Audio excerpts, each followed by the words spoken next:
नमस्ते। जरा सोचिए, रोज का एक छोटा सा काम जैसे सब्जियां काटना, अगर यही काम बिना एक भी पैसा लगाए रोज की कमाई का एक पक्का जरिया बन जाए तो सुनने में थोड़ा अजीब लगता है ना। आज हम एक ऐसे ही अनोखे बिजनेस मॉडल की बात करने वाले हैं। इस बिजनेस को शुरू करने के लिए एक भी रुपए की जरूरत नहीं है, बस मेहनत। भाई ये तो बहुत बड़ा दावा है।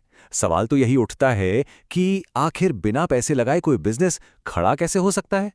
देखिए, किसी भी सफल बिजनेस आइडिया के पीछे ना एक बड़ी प्रॉब्लम छुपी होती है।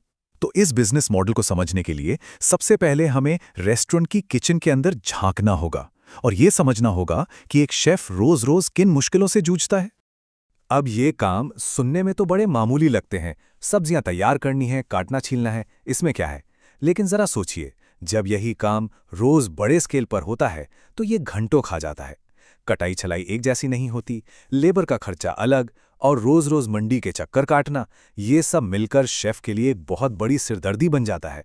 मतलब ये सिर्फ तैयारी नहीं, बल्कि बिजनेस चलाने में एक बड़ी रुकावट है।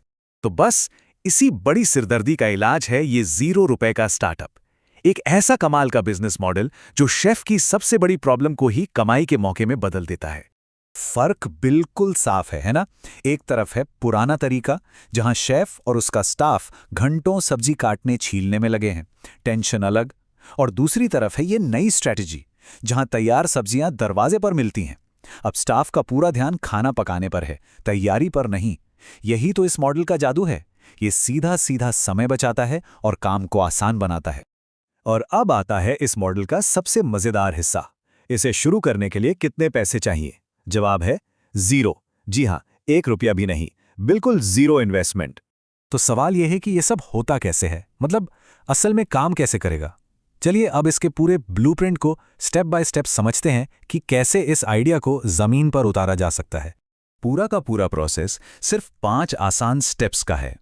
सबसे पहले आसपास के रेस्टोरेंट या ढाबों से बात करके रोज के लिए कॉन्ट्रैक्ट पक्का करना है।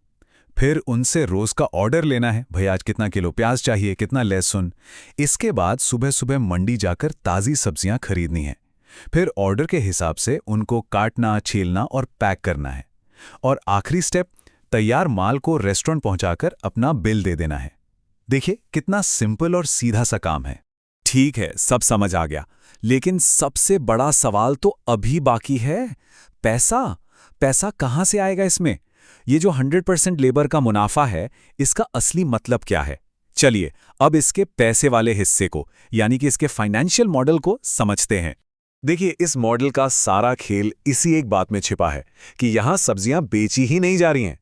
यहां बेची जा रही है एक सर्विस। मतलब सब्जियों का जो भी दाम है वो तो ग्राहक यानी शेफ देगा। जो मुनाफा है वो पूरी तरह से सब्जियों को तैयार करने और पहुंचाने की मेहनत का है, एक तरह की सर्विस फीस। इसको एक छोटे से उदाहरण से समझते हैं। मान लीजिए मंडी से 5 किलो प्याज और 2 किलो लहसुन खरीदने में ₹350 लगे। तो शेफ को जो बिल दिया जाएगा उसमें सब्जियों का दाम ₹350 ही लिखा होगा। इसमें कोई कमाई नहीं है। असली कमाई है इसके ऊपर जोड़ी गई लेबर और तैयारी की फीस, मान लीजिए ₹250। तो ये जो ₹250 हैं, यही है सीधा सीधा मुनाफा। तो मतलब साफ है, यहाँ कोई सामान का ट्रेडर नहीं बन रहा, बल्कि एक सर्विस प्रोवाइडर बन रहा है। मुनाफा सब्जियों का दाम बढ़ाने से नहीं आ रहा, वो आ रहा है अपनी मेहनत से। और यही वो खास बात है जो इस मॉडल को इतना पावरफुल और सबसे जरूरी जीरो इन्वेस्टमेंट वाला बनाती है। तो अंत में ये पूरी बात हमें एक बहुत ही दिलचस्प सवाल पर लाकर छोड़ देती है। अगर सब्जी काटने जैसी इतनी मामूली सी प्रॉब्लम को एक पूरे बिजनेस में बदला जा सकता है, तो जरा सोचिए हमारे आसपास ऐसी और कितनी छोटी छोटी परेशानियां हैं जिन्हें हल करने के लिए बस थोड़ी सी मेहनत और एक स्मार्ट स्ट्रैटेजी की जरूरत है। मौके तो हर जगह हैं, बस देखने वाली नजर चाहिए।